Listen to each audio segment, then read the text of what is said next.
Hi guys, আজি আছে আমাৰ ঘৰত ৰাজহুৱা খানা আৰু আজিৰ খানাত হৈছে মুখ্য ৰান্ধনী কিশোৰ চন্দ্ৰ বৰুৱা আৰু ঋতুৰ কলিতা। আৰু এয়া হৈছে আমাৰ ঘৰ বিখ্যাত কমেডিয়ান জয়ন্ত বৰুৱা। আৰু তেখেতৰ কমেডিত সকলোৰে হাঁহি হাঁহি পেট বিষাই গৈছে। আৰু আজিৰ চানটো বহুত উন্নত ধৰণৰ অনা গৈছে, যিহেতু বাচ্চাবোৰে ফুল এনজয় কৰিছে আৰু লগতে আমাৰ তুফানো এনজয় কৰি আছে। আমাৰ ৰন্ধাৰ কাম প্ৰায় 50% হৈ গৈছে আৰু এইফালে অৰুণ দা আৰু জিতুৱে চালাড বনাই আছে। আৰু এইফালে সকলোৱে নিজৰ নিজৰ বৈপ্লৱী কণ্ঠৰে বিপ্লৱী সংগীত পৰিৱেশন কৰি আছে। আৰু এইখিনিতে সমাজকৰ্মী কিশোৰ বৰুৱাক সম্বৰ্ধনা জনালে গৰাপীঠ ৰাইজৰ তৰফৰ পৰা ঋতুৰ কলিতাই।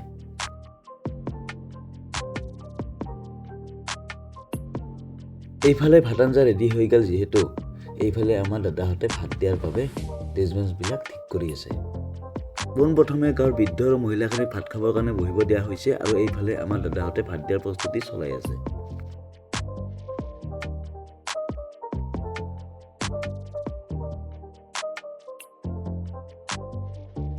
আৰু এইফালে আমাৰ আহি গৈছে সুদূৰ টাঙলাপাৰাৰ পৰা প্লেইনেৰে ভাতৃশ্বৰী বন্ধু কমল বিয়ে, খগেন আৰু মন্দা।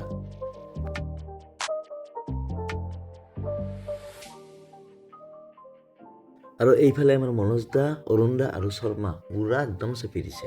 গাঁৱৰ মহিলা, বৃদ্ধ আৰু নিমন্ত্ৰিত অতিথিসকলক খোৱা হ'ল, যিহেতু এতিয়া খাব লৈছো আমি। ফাইনেলি সকলোৰে খোৱা দোৱা হৈ গ'ল আৰু বৰ্তমান চলিব ধৰিছে নৃত্য প্ৰতিযোগিতা। আৰু জীৱনটো হৈছে দুদিনীয়া, যিহেতু দুদিনীয়া জীৱনে যিতনে দিন জিও খুলকে জিও। আৰু এইফালে আমাৰ সীমন্ত, ৰাজীৱ, কৃষ্ণ, জিতুহঁতে চাফাই কামত লাগি গৈছে। ইহঁতক আমাৰ ৰাইজৰ ফালৰ পৰা, মোৰ ফালৰ পৰা বহুত ধন্যবাদ জনালো। আৰু আজিৰ ভিডিঅ'টো এইখিনিয়ে আছে। যদি ভিডিঅ'টো চাই ভাল পালে তেতিয়া লাইক, কমেণ্ট, শ্বেয়াৰ আৰু চেনেলটো ছাবস্ক্ৰাইব কৰি দিব। ধন্যবাদ।